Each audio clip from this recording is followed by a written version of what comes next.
মিয়া নহয় খিলঞ্জীয়াৰ মাটিলৈ চৰকাৰৰ লোলুপ দৃষ্টি আদানীৰ বাবে থলুৱাৰ পট্টা মাটি কাঢ়িব চৰকাৰে আজাৰাৰ পাছত এইবাৰ টাৰ্গেটত বিলাসীপাৰা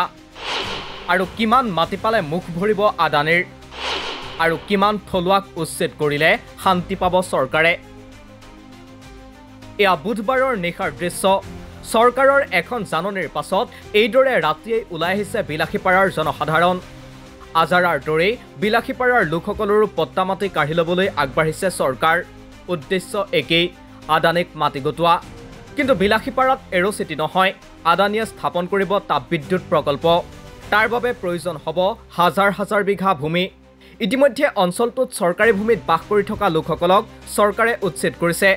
বিলাসীপাৰা সমজিলাৰ চিৰাকুটা সন্তোষপুৰ আৰু চৰুৱা বাখৰাত ইতিমধ্যেই চলিছে প্ৰশাসনৰ বুলডোজাৰ তাৰ পাছতো আৰু অধিক ভূমি প্ৰয়োজন হোৱাত এইবাৰ চৰকাৰৰ চকু পৰিছে থলুৱা খিলঞ্জীয়াৰ ম্যাদী পট্টাৰ মাটিলৈ সেয়ে এই মাটি অধিগ্ৰহণৰ বাবে জাননী প্ৰেৰণ কৰিছে চৰকাৰে কিন্তু জনসাধাৰণে কোনোপধ্যেই মাটি এৰি দিবলৈ প্ৰস্তুত নহয় প্ৰতিবাদী ৰাইজৰ মন্তব্য আমাক গোটেই পৰিয়ালটোক মাৰি পেলাওক তাৰ পাছতহে ল'ব পাৰিব আমাৰ মাটি এই অঞ্চলৰ পৰা এক কঠা মেদি পট্টা মাটি দিবলৈ মই কেতিয়াও স্বীকাৰ নকৰোঁ লাগিলে মই ইয়াত প্ৰাণ আহুতি দিম মোৰ গোটেই পৰিয়ালখনকে লাগিলে ইয়াত মাৰি পেলাব তাৰ পিছত যদি মাটি লয় ইয়া বেলেগ কথা মৰাৰ আগত মই কেতিয়াও ইয়াৰ পৰা এক কঠা মাটি এৰি নিদিম যেটো সন্তোষপুৰত যে থাৰ্মেল প্ৰজেক্টৰ কাৰণে চৰকাৰে যেটো ব্যৱস্থা লৈছে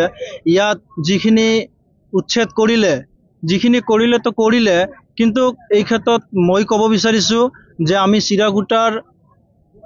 বহু পুৰণি আমি দেশী মানুহ মোৰ যে দাদা আছিল তাৰো দেউতাকৰ জন্ম ইয়াতে আমি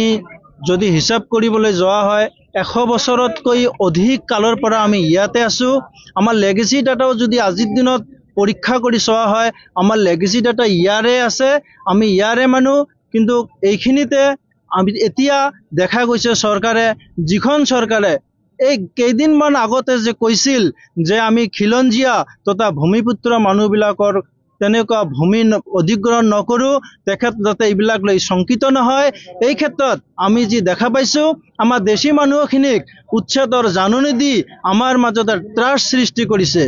যিসকল লোকলৈ জাননী আহিছে তেওঁলোক কোনো সন্দেহজনক নাগৰিক নহয় তেওঁলোক যুগ যুগ ধৰি এই মাটিতেই পুৰুষানুক্ৰমিকভাৱে বাস কৰি অহা খিলঞ্জীয়া লোক তাৰ পাছতো তেওঁলোকক নিজ মাটি ভেটিৰ পৰা আঁতৰাব বিচাৰিছে চৰকাৰে এই সন্দৰ্ভত এদিন পূৰ্বে প্ৰতিক্ৰিয়া প্ৰকাশ কৰি গৰিয়ামৰীয়া জাতীয় পৰিষদৰ নেতৃত্বৰ মন্তব্য জানে যে আমাৰ ধুবুৰী জিলাৰ বিলাসীপাৰাৰ সন্তোষপুৰ চৰুৱা বাখৰা আৰু চিৰাকুটা অঞ্চলত পাৱাৰ প্লান্টৰ কাম চলি আছে পাৱাৰ প্লান্টৰ কাৰণে ভূমি অধিগ্ৰহণৰ কাম চলি আছে আৰু এই ভূমি অধিগ্ৰহণৰ বাবে প্ৰথমতে যি ৩,৪০০ বিঘা চৰকাৰী ভূমি লৈছে সেই ৩,৪০০ বিঘা চৰকাৰী ভূমি লোৱাত আমাৰ কোনো আপত্তি নাছিল আমি চৰকাৰী ভূমি উচ্ছেদত চৰকাৰী ভূমি গ্ৰহণত আমি পূৰ্ণ সমৰ্থন জনাইছিলোঁ আমি আমাৰ মানুহখিনিক সহযোগিতা কৰিছিল কিন্তু অতি দুখ আৰু পৰিতাপৰ বিষয় যে আজি চিৰাকুটা পাৰ্ট 1ৰ মানুহখিনিও ভূমি অধিগ্ৰহণৰ নটিচ পাইছে আজি দুদিন হ'ল নটিচ পোৱা গতিকে মই ইয়াৰ পৰাই ধুবুৰী জিলা আয়ুক্ত মহোদয়ক কৈ দিব খোজো যে এই মানুহখিনি খিলঞ্জীয়া মানুহ থলুৱা মানুহ দেশী মানুহ এই মানুহখিনি আগৰে পৰাই বহুতখিনি ভুগিব লগা হৈছে এই মানুহখিনি যেতিয়া হাইৱেৰ কাম হৈছিল হাইৱেত ভূমি দিব লগা হৈছিল ৰেলৱেত ভূমি দিব লগা হৈছিল ইভেন কি ৩,৪০০ বিঘাৰ ভিতৰতো ইয়াৰে মানুহখিনি খেতিৰ মাটিখিনি দিব লগা হৈছে এতিয়া ভেটি মাটিখিনি আমি কোনো পধ্যেই ল'ব নিদিম কাৰণ ভেটি মাটিখিনি দিলে এই মানুহখিনি ক'ত থাকিব ক'ত যাব কাৰণ লক্ষণীয় যে বিলাসীপাৰাৰ এই অঞ্চলত উপস্থিত হৈছিল আদানী গ্ৰুপৰ পৰিচালক জিত আদানী একাধিকবাৰ উপস্থিত হৈছিল মুখ্যমন্ত্ৰী ডক্টৰ হিমন্ত বিশ্ব শৰ্মা যাৰ বাবে এতিয়া প্ৰশ্ন উঠিছে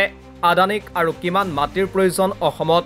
আৰু কিমান থলুৱাক উচ্ছেদ কৰি শান্তি লাভ কৰিব হিমন্ত বিশ্ব শৰ্মাৰ চৰকাৰে নিউজ ডেস্ক ৰিপোৰ্ট দি ক্ৰছ কাৰেণ্ট